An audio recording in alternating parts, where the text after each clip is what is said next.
BBA, BCA, BCom computer కోర్సులో 100% placement లభించే ఏకైక డిగ్రీ కాలేజ్ కూకట్పల్లిలోని I3 డిగ్రీ కాలేజ్ 8367215215. నమస్తే వనిజ్ గారు. నమస్తే అండి జయ గారు. వనిజ్ గారు, టారో రీడింగ్ ప్రకారం న్యూమరాలజీలో అంటే 1 to 9 నెంబర్స్కి మే నెలలో ఎలా ఉంటుందో చూద్దామండి ఒకసారి. మనము అంటే కొత్త సంవత్సరం ఉగాదిలోకి అడుగు పెట్టే ముందు ఒకసారి చేసాము, ఓరల్గా చేసాము. సంవత్సరం మొత్తానికి సంబంధించి న్యూమరాలజీ ప్రకారం అంటే నెంబర్స్ ప్రకారం చేసాం 1 to 9 నెంబర్స్కి. అలా కాకుండా ఎవ్రీ మంత్ ప్రతి నెల ఎలా ఉంటుందో మనం నెల నెల కూర్చునే ప్రయత్నం చేద్దామండి. 1 to 9 నెంబర్స్కి ఈ రోజు ఒకసారి మనం మాట్లాడుకుందాం. ఫస్ట్ నెంబర్ 1 తీసుకుందాం. 1వ నెంబర్కి మే నెలలో ఎలా ఉండబోతోంది, అన్ని రకాలుగాను ఏమేమి మార్పులు చేర్పులు చేసుకోవాలి, ఇలాంటివి మాట్లాడుకుందాం యాజ్ ఎ టారో ప్రకారం. టారో రీడింగ్ ప్రకారం ఎనర్జీస్ చెక్ చేద్దాం.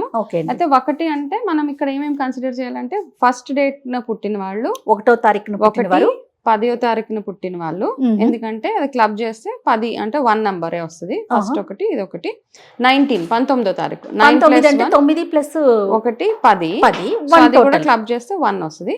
28 + 2 10 అది కూడా 1 రౌండింగ్ అప్ టు 1. సో ఈ 4 డేట్లు 1, సో 1, 10, 19, 28 ఈ 4 డేట్స్ లో పుట్టిన వాళ్ళకి మే మంత్ లో ఎట్లా ఉండబోతుంది. ఎందుకంటే చాలా మందికి ఏ టైంలో పుట్టారో వాళ్ళకి తెలియదు. అవునండి, ఏ ప్లేస్లో పుట్టారు, టైమింగ్స్ ఇవంతా కొంచెం కన్ఫ్యూజన్ ఉంటుంది.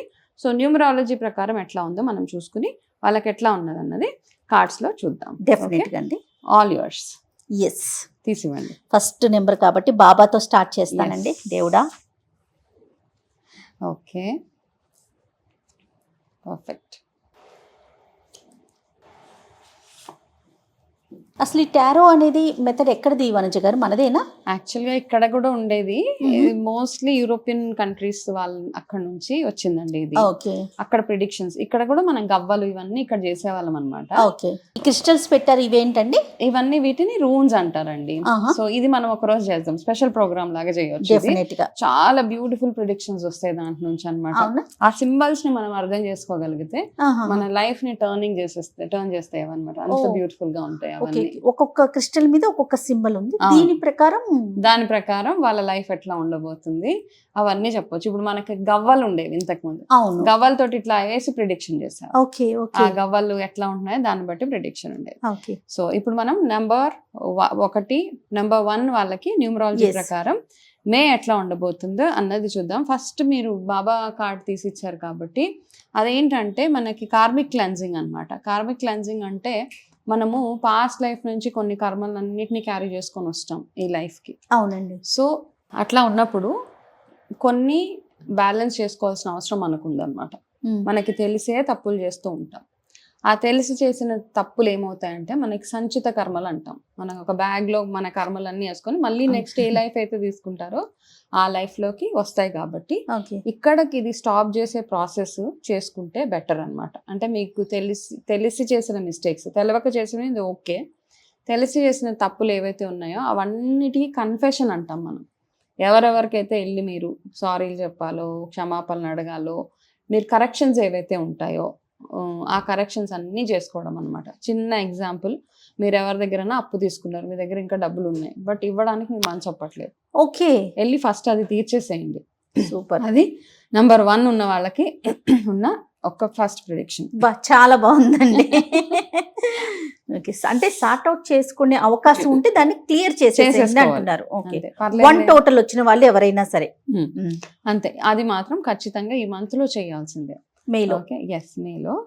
సెకండ్ ఏంటంటే మీకున్న కోపం వచ్చే పరిస్థితులు చాలా చాలా వచ్చేస్తూ ఉంటాయి. అందరు కోపం అంటే అందరు నాకు ఇరిటేట్ చేస్తున్నారు, అందరు కోపం తెప్పిస్తున్నారని కోపం ఎక్కువగా ఉండే అవకాశాలు చాలా ఎక్కువగా ఉంటాయి. అంటే సిచ్యువేషన్స్ అట్లా ఉంటాయి అన్నమాట.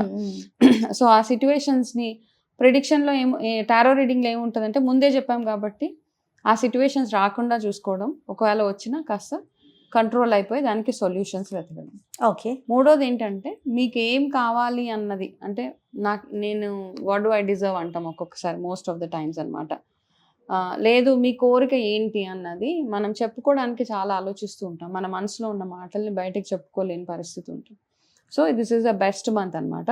మీరు వెళ్ళి మీ బాస్తో మాట్లాడాలన్నా, లేదా మీరు ఎవరితో మాట్లాడాలన్నా మనకు ఒక అప్రిహెన్షన్ ఉంటుంది. వెళ్ళి మాట్లాడవచ్చా, నాకంటే పెద్దవాళ్ళు కదా, నేను వెళ్ళి మాట్లాడవచ్చా మాట్లాడకూడదా, వాళ్ళు ఏమనుకుంటారు అన్న ఆలోచనలు ఇప్పుడు ఉండుంటాయి మీకు. సో నో ప్రాబ్లం, ఎవరి దగ్గరికన్నా వెళ్ళి మాట్లాడేయచ్చు. ఈ మంత్లో వెళ్ళి మాట్లాడినప్పుడు మీ పనులు ఆటోమేటిక్గా టకటక ముందుకు వెళ్ళిపోతూ ఉంటాయి. సో ఆ బ్లాకేజెస్ని రిలీజ్ చేసుకుని, అంటే ఆ భయాలన్నీ పెట్టుకొని వెళ్ళొద్దు. తర్వాత ఏంటంటే ఈ మంత్లో మీకున్న డిలేస్ ఏవైతే ఉన్నాయో, ఇప్పటిదాకా అయిన డిలేస్ ఏవైతే ఉన్నాయో అవన్నిటికీ ఇక్కడికి ఫుల్ స్టాప్ అనమాట. ఇంకా ఇప్పటి నుంచి టకటక పనులన్నీ ముందుకు వెళ్ళిపోతూ ఉంటాయి. స్టార్టింగ్ మే మీకు అది బ్రేక్ చేసింది అనమాట. మీ డిలేస్ అన్నిటినీ బ్రేక్ చేసింది. కాబట్టి ఇక్కడ నుంచి ఇయర్లో మొత్తం ఎప్పుడు చూసుకున్నా స్టార్టింగ్ మే అంటే మేలో మంచి చేంజెస్ చూస్తారు. దాని తర్వాత అన్ని ముందుకి చకచక మీ పనులన్నీ వెళ్ళిపోతూ ఉంటాయి. సో మీరు ఏదైనా బెస్ట్ డెసిషన్ ఏదైనా తీసుకోవాలనుకుంటే కనుక either in terms of marriage కానివ్వండి, లేదా కొత్త జాబ్ పరంగా కానివ్వండి, this is the best right అనమాట. ఏం చేయాలన్నా పౌర్ణమి ముందు చేసుకోండి డెసిషన్స్, చాలా బాగా వర్కౌట్ అవుతుంది. మీ favourable colour pink colour for the month of May అనమాట. మీరు ఎక్కువగా విఘ్నేశ్వరుడు ఆరాధన కనుక చేసినట్టయితే, ఎస్పెషల్లీ సంకటార చతుర్థి వచ్చిన రోజు ఉపవాసం ఉండడానికి ట్రై చేయండి. ఉపవాసం ఉన్నాక సాయంత్రం పూట గుడికి వెళ్ళి విఘ్నేశ్వరుడికి గరికతోటి పూజ అవి చేయించిన తర్వాత మీరు ఒక 21 కుడుములు తయారు చేసుకొని వెళ్ళండి. అంటే మనం ప్రసాదంగా ఇస్తే తినేలా ఉండాలి ఆ కుడుములు. ఎవరికైనా పంచినప్పుడు మామూలు కుడుములు అంటే మనం చాలా కేర్లెస్గా చేస్తూ ఉంటాం. అట్లా కాకుండా తినేలాగా ప్రిపేర్ చేసుకోండి. అవతల దేవుడికి పెట్టి దాని తర్వాత మనం ఒక 21 మందికి డిస్ట్రిబ్యూట్ చేస్తే వాళ్ళు తినాలి అవి హ్యాపీగా. సో అట్లా చేసి అక్కడ పెట్టి ఒక 21 మెంబర్స్కి అది డిస్ట్రిబ్యూట్ చేసి వస్తే కనుక మీకు ఇప్పటిదాకా ఉన్న బ్లాకేజెస్ అవన్నీ ఏవైతే ఉన్నాయో అవన్నీ తొలగిపోతాయి.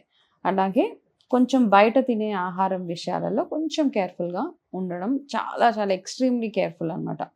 ఎందుకంటే ఇంటెస్టైన్ రిలేటెడ్ ఇష్యూస్ చూపిస్తుంది మీకు మే మంత్లో. హెల్త్ ఇష్యూ ఇంటెస్టైన్ ఎస్పెషల్లీ అంటే కడుపుకి సంబంధించి అట్లాంటివి. So be careful.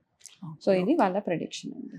ఓకే, వీళ్ళకి ఫేవరెట్ కలర్ పింక్ అన్నారు. ఫేవరెట్ డే కానీ డేట్ కానీ ఏమన్నా ఉంటుందండి వీళ్ళకి? అంటే ఏమవుతుందంటే మనం ఏ రోజు అయితే పుట్టామో అది ఫేవరబుల్ డేట్ గివెన్ అనమాట. మనకి 1 పుట్టితే 1 is there favourite number. Okay, so కాబట్టి ఇప్పుడు ఏమేమి నంబర్స్ చెప్పాను నేను? నెంబర్ 1 ఒకటి చెప్పాను, 19 ఒకటి చెప్పాను, అండ్ 28 ఒకటి ఉంది. సో ఇవన్నీ వాళ్ళ ఫేవరబుల్ నెంబర్స్. 19 ఒకటి. సో ఇవన్నీ ఈ డేట్స్లో మీరు ఏ పనులు చేసినా మీకు ఫేవరబుల్గా ఉంటాయి రిజల్ట్స్. అన్లెస్ మీకేమన్నా కొన్ని సెంటిమెంట్స్ ఉంటాయి, ఒకరోజు మంగళవారం వస్తుంది, ఒకరోజు ఇంకొకటి అష్టం వస్తుంది, అట్లాంటి సెంటిమెంట్స్ లేకపోతే these dates are good dates. స్పెషల్గా చెప్పాలి అంటే 1 నెంబర్కి ఫైనల్గా ఏం చెప్తారు? ఫైనల్గా it's a mix of everything. First thing అంటే ఫస్ట్ స్టార్టింగ్ ఆఫ్ ద మంత్లో మీరు చేసుకోవాల్సిన కార్మిక్ క్లెన్జింగ్ ఏదైతే ఉంటుందో, మీరు చేయాల్సిన కరెక్షన్స్ ఏవైతే ఉంటాయో అవన్నీ చేసుకుంటానని మైండ్లో డిసైడ్ అయిపోతే ఇట్స్ అ బ్యూటిఫుల్ మంత్ అనమాట. 90% పాజిటివ్ మంత్ వాళ్ళకి. 10% అటు ఇటు చిన్న హెల్త్ ఇష్యూస్. సో ప్రిడిక్షన్ అందుకే చెప్పేసాం కాబట్టి బయట తినడాలు అట్లాంటివన్నీ కాస్త అవాయిడ్ చేసుకుంటే బ్యూటిఫుల్ మంత్. ఓకే, ఓవరాల్గా నాకు అర్థమైంది ఏంటంటే ఎవరికైనా ఏదైనా మనం చేయాలి ఆగిపోయాము అనుకుంటే మే నెలలో నెంబర్ 1 అంటే మన డేట్ ఆఫ్ బర్త్ని మొత్తం క్యాలిక్యులేట్ చేస్తే 1 కనుక టోటల్ ఎవరైతే వస్తారో వారికి సంబంధించి ఇప్పుడు వనజ గారు చెప్పారు కాబట్టి ప్రిడిక్షన్ని జాగ్రత్తగా ఫాలో అవ్వండి అండ్ బ్లాకేజెస్ని క్లియర్ చేసుకోండి. థ్యాంక్ యూ సో మచ్ అండి. నమస్తే.